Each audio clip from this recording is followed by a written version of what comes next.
Bienvenue sur l'Esprit de Prospérité, je suis Adrien Beaumont. Aujourd'hui, nous allons explorer ce plafond invisible.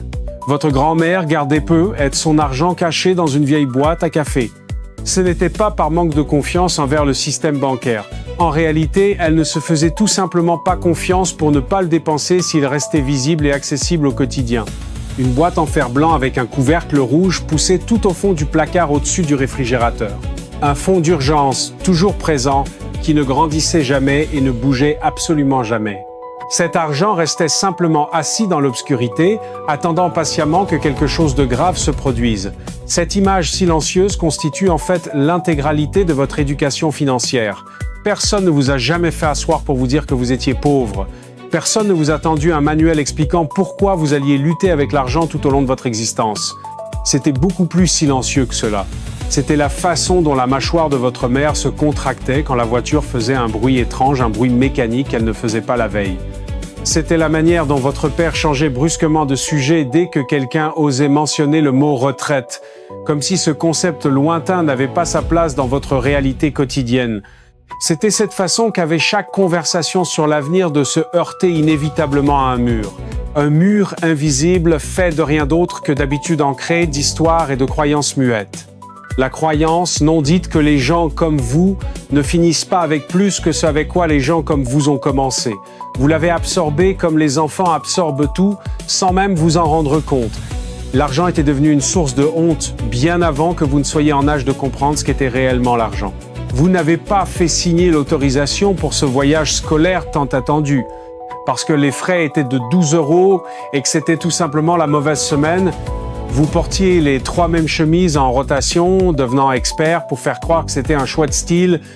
Vous avez appris à ne rien demander, non pas parce que vos parents étaient cruels, mais parce que l'expression sur leur visage quand vous demandiez était bien pire que le fait de ne pas avoir la chose désirée. Ce regard vous a enseigné bien plus que n'importe quelle salle de classe. Il vous a appris que vouloir plus était dangereux, que l'ambition était un luxe que seules les autres personnes pouvaient se permettre, que la posture correcte pour quelqu'un dans votre position était la gratitude pour ce que vous aviez et non la faim pour ce que vous n'aviez pas. Pendant très longtemps, vous avez cru que ce plafond était naturel. Vous avez continué à grandir jusqu'à le heurter, puis vous avez cessé de grandir car c'est ce que tout le monde autour de vous avait fait. Mais quelque chose n'allait pas, vous pouviez le sentir au fond de vous. Un bruit de fond sourd dans votre poitrine qui refusait de disparaître, le sentiment que la carte qu'on vous avait remise ne correspondait pas du tout au terrain sur lequel vous vous teniez actuellement, que les règles qu'on vous avait enseignées étaient réelles, mais pas pour tout le monde. Et puis, un jour, quelque chose s'est fissuré. Le niveau 2 commence ici, la toute première fissure dans le système. Vous avez 10 à 7 ans, peut être 22, l'âge n'a aucune importance, seul le moment compte. Vous êtes assis dans un endroit banal, une salle de pause, un bus ou votre chambre d'enfant à minuit. L'écran d'un ordinateur portable éclaire la pièce. Vous lisez quelque chose, voyez quelque chose ou rencontrez quelqu'un. Et une pensée unique pénètre votre esprit avec la force tranquille d'un pied de biche. Ces gens n'ont pas commencé avec plus que moi, ils ont juste décidé que le plafond n'était pas réel. Cette pensée est soit la meilleure chose qui vous arrive, soit le début d'une décennie très difficile. Probablement les deux à la fois. Voici ce que personne ne vous dit sur le moment où vous décidez de vous retirer du scénario qu'on vous a imposé. Cela ne ressemble pas à une prise de pouvoir immédiate. Cela ressemble à un vertige, comme si vous aviez franchi un rebord sans savoir s'il y a un sol en dessous ou juste du vide. Vous commencez à lire de manière obsessionnelle dans un silence presque total. Vous n'en parlez à personne car vous savez déjà comment cela sera perçu. Votre cousin a essayé de créer une entreprise il y a 2 ans. Tout le monde l'a traité de fou jusqu'à ce qu'il abandonne finalement. Puis ils l'ont qualifié d'intelligent pour avoir abandonné. Votre cercle social possède un système immunitaire très efficace. Il identifie l'ambition comme un corps étranger et l'attaque sans aucune pitié. Alors vous restez silencieux, vous lisez la nuit, vous regardez des vidéos avec des écouteurs, vous remplissez un carnet d'idées qui semble simultanément évidente et totalement impossible à réaliser, vous construisez un monde privé dans votre tête. Et l'écart entre ce monde et celui dans lequel vous vivez réellement commence à rendre tout légèrement irréel. Vous tentez votre toute première entreprise. Peut être qu'elle échoue en 1 semaine. peut être qu'elle boitille pendant 6 mois avant de mourir discrètement. Peu importe. Ce qui compte, c'est que vous avez essayé et osé franchir cette première ligne. Vous vous êtes déjà séparé de 90% des gens qui passeront leur vie à dire « j'aurais dû » ou « j'ai eu cette idée un jour », mais cette séparation a un prix et la facture arrive bientôt.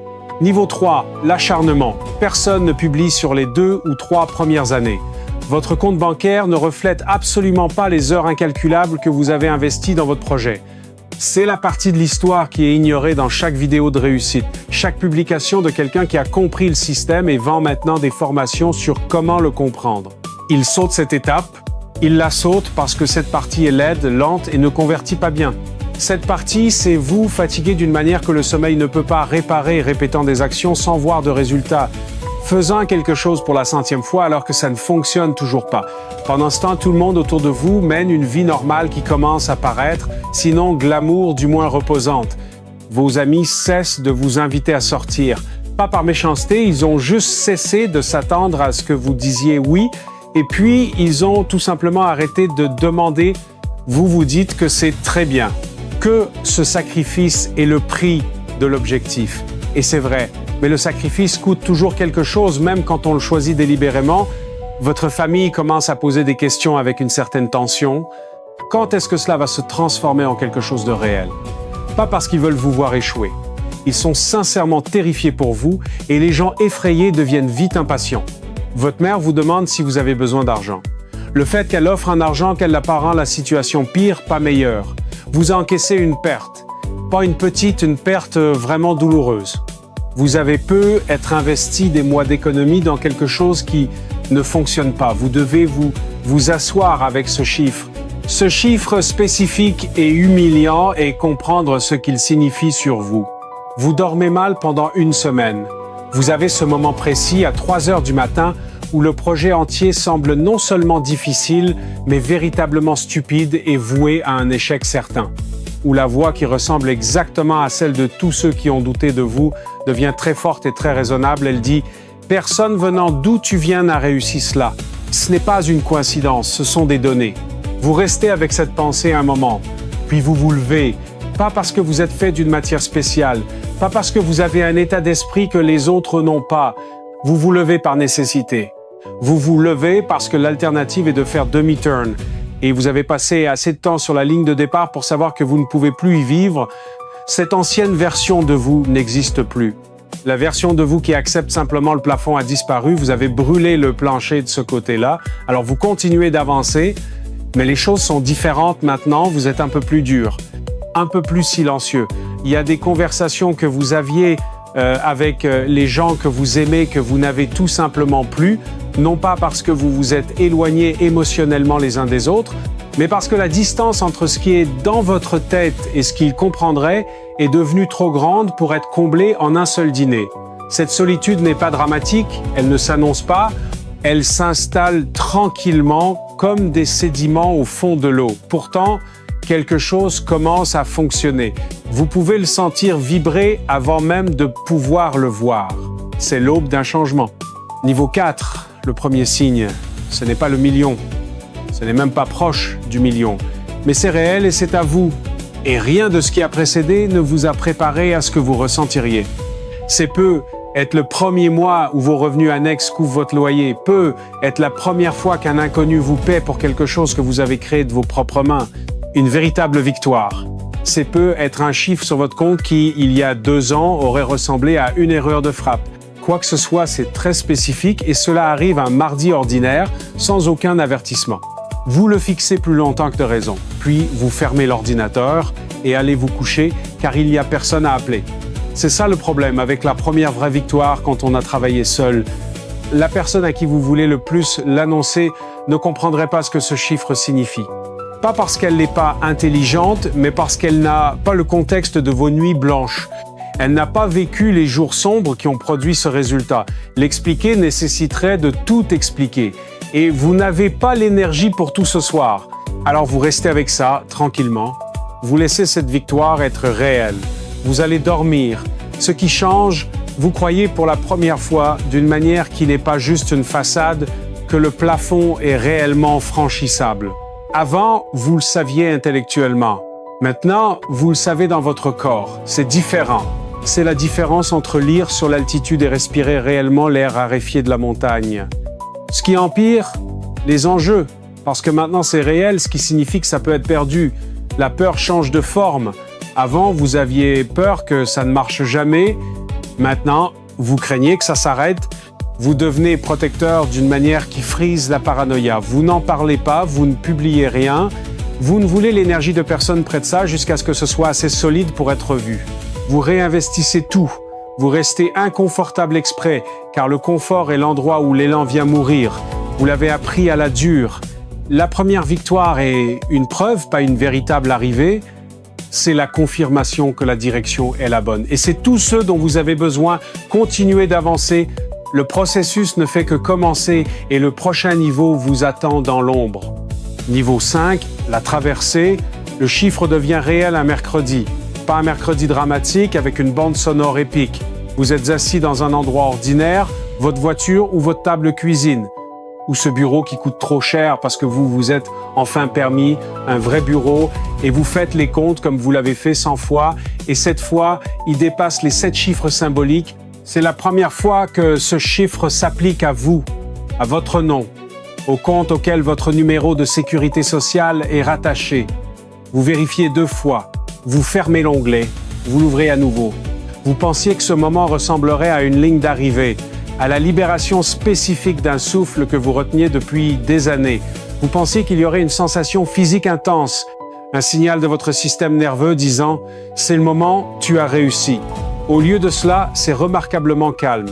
C'est la partie dont personne ne vous avertit. Ce calme profond et désorientant, le calme de franchir un seuil que personne dans votre lignée n'a jamais franchi. Il n'y a aucune référence pour cela dans le vocabulaire de votre famille. Vos parents n'ont pas de mots pour ce que vous êtes devenu. Le langage émotionnel pour cette étape n'existe pas dans la maison où vous avez grandi. Alors vous restez assis dans le silence comme un homme debout dans une pièce où tous les meubles ont été enlevés. Vous voulez appeler votre mère, vous composez le numéro, vous parlez pour bouton 20 minutes, vous ne mentionnez pas le chiffre, pas pour le cacher, mais parce que vous ne savez pas comment le formuler. Sans que cela ressemble à de la vantardise, à une séparation, comme si vous étiez d'un côté de la rivière et elle de l'autre. Vous ne savez pas si le dire aiderait ou rendrait juste le bruit de l'eau plus fort. Alors vous dites que vous allez bien, elle dit que c'est bien, elle dit de manger quelque chose de consistant, pas juste du rapide. Vous raccrochez et restez dans le silence pendant un très long moment. Voici ce que l'argent fait immédiatement. Il résout les problèmes que vous aviez depuis des années et révèle un tout nouvel ensemble de problèmes dont vous ne soupçonniez même pas l'existence jusqu'à présent. Vous avez des décisions à prendre qui nécessitent des connaissances que vous n'avez pas. Structure fiscale, protection des actifs, véhicules d'investissement. Personne ne vous a laissé de manuel pour cela. Vous réalisez que devenir millionnaire n'est pas la fin de l'éducation financière, c'est le début d'une autre, bien plus difficile. Et une autre réalité s'installe lentement dans les semaines qui suivent. Niveau 6, le grand décalage. Vous rentrez chez vous pour les fêtes. C'est la même maison, la même odeur incrustée dans les murs. Quelque chose que vous ne remarquiez plus quand vous y viviez au quotidien. La même télévision trop forte, la même table légèrement inégale avec une serviette pliée sous un pied, le même tout. Et pourtant, il y a un fossé maintenant, pas entre vous et les personnes de cette maison. Vous les aimez avec la même intensité, peut être plus, car la distance clarifie les choses. Le fossé est entre la vie que vous avez quittée et celle que vous vivez. Vous le sentez comme un changement de pression. Personne n'en parle, personne n'y est obligé. Vous payez le dîner, vous dites que ce n'est rien. Ils disent que vous n'auriez pas dû, vous répondez que vous le vouliez. Un micro-silence s'installe alors.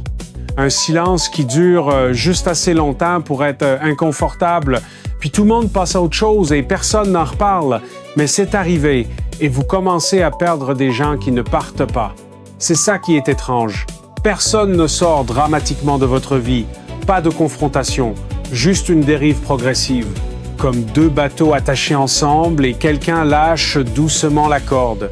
Quand vous remarquez à quel point vous avez dérivé, le rivage où vous avez commencé n'est plus qu'une forme au loin. De vieux amis commencent à vous traiter différemment.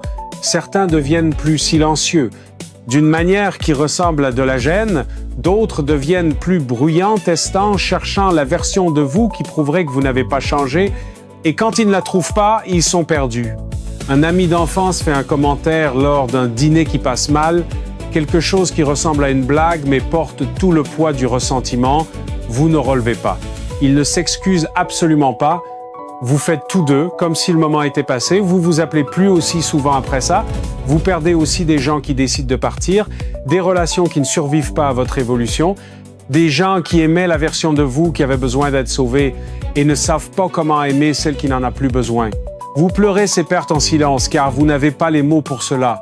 Vous ne pouvez pas l'expliquer sans paraître cruel ou arrogant. Le succès peut être isolant de la même manière que l'échec. Les deux vous laissent seuls dans une pièce, à vous demander si quelqu'un vous voit. Et puis, il y a la culpabilité, celle dont personne ne parle. Pas la culpabilité abstraite d'avoir plus, mais quelque chose de plus spécifique. La culpabilité de voir votre mère s'inquiéter encore pour l'argent, alors que vous pourriez faire un chèque qui mettrait fin à cette inquiétude pour toujours. Et ne pas savoir comment le faire sans changer quelque chose d'irréversible entre vous. La culpabilité d'avoir survécu à quelque chose qui n'était pas censé l'être. Vous portiez cela comme un poids supplémentaire. Vous vous y habituez avec le temps, mais vous ne le posez jamais vraiment. Il fait partie de vous. Niveau 7, le poids de la réussite. Il y a une version de cette histoire où réussir ressemble à la liberté. Et c'est sincèrement le cas. Vous pouvez dire oui aux choses auxquelles vous avez dit non pendant des années. Vous pouvez dormir sans cette radiation de fond de terreur financière qui bourdonnait sous tout le reste. Vous pouvez aider les gens avec de vraies ressources, le seul type d'aide qui change vraiment les choses. Vous pouvez donner à vos enfants un départ fondamentalement différent du vôtre. Et cette chose spécifique vaut chaque année de sacrifice, chaque perte, chaque moment de doute à 3 heures du matin. Cette partie est bien réelle, mais il y a un poids qui vient avec que la liberté n'annule pas. Vous êtes le premier. Cela signifie que vous n'avez pas de carte. Personne ne peut vous dire comment gérer cela. Comment le transmettre? La richesse s'arrête à une génération à moins que vous ne construisiez l'architecture pour la porter plus loin. Et personne ne vous a enseigné l'architecture financière ou patrimoniale. Vous construisez les plans tout en vivant dans le bâtiment, vous pensez à vos enfants, vous voulez leur donner la sécurité, mais pas la version de la sécurité qui devient sa propre prison et efface la fin. Vous voulez qu'ils aient la fondation sans perdre le feu sacré. Vous ne savez pas encore comment faire, vous le découvrez en temps réel. Votre famille vous regarde différemment maintenant, avec une immense fierté. Mais il y a aussi un changement subtil de dynamique. Vous devenez celui qu'ils appellent pour tout, conseil, décision, problème. Vous êtes l'autorité, une responsabilité impossible car vous apprenez encore. Dans les rares moments de calme, vous ressentez le poids d'être celui qui a réussi, le poids d'un arbre généalogique qui cesse de plier sous une pression spécifique au moment exact où il vous atteint enfin, le poids de savoir que tout ce que vous construisez maintenant résonne vers l'avenir, à travers des vies qui n'existent pas encore. Ils hériteront non seulement de l'argent, mais de la forme de ce qui est possible. La boîte à café a disparu, à sa place des comptes avec des structures que votre père ignorait, des options que votre mère n'était pas censée avoir. Vous n'avez pas franchi une ligne d'arrivée, vous l'avez déplacée. Vous ne brisez pas seulement le plafond pour vous-même, vous le supprimez entièrement pour tous ceux qui viendront après vous. Ils regarderont vers le haut, verront un ciel ouvert et supposeront que c'est normal. Ils ne sauront rien de vos années d'échecs, de votre solitude, et c'est exactement le but. Vous n'avez pas fait ça pour un trophée. Vous l'avez fait pour que le prochain n'ait pas commencé là où vous étiez. C'est ça la richesse générationnelle, un point de départ différent. Vous avez pris ce plafond invisible et vous en avez fait un plancher solide. La vue d'ici est plus lourde, plus silencieuse, mais plus réelle. Et vous ne l'échangeriez pour aucune version d'une vie plus facile. C'était Adrien Beaumont pour l'Esprit de prospérité. Abonnez-vous pour ne pas manquer la suite de notre voyage financier. À très bientôt.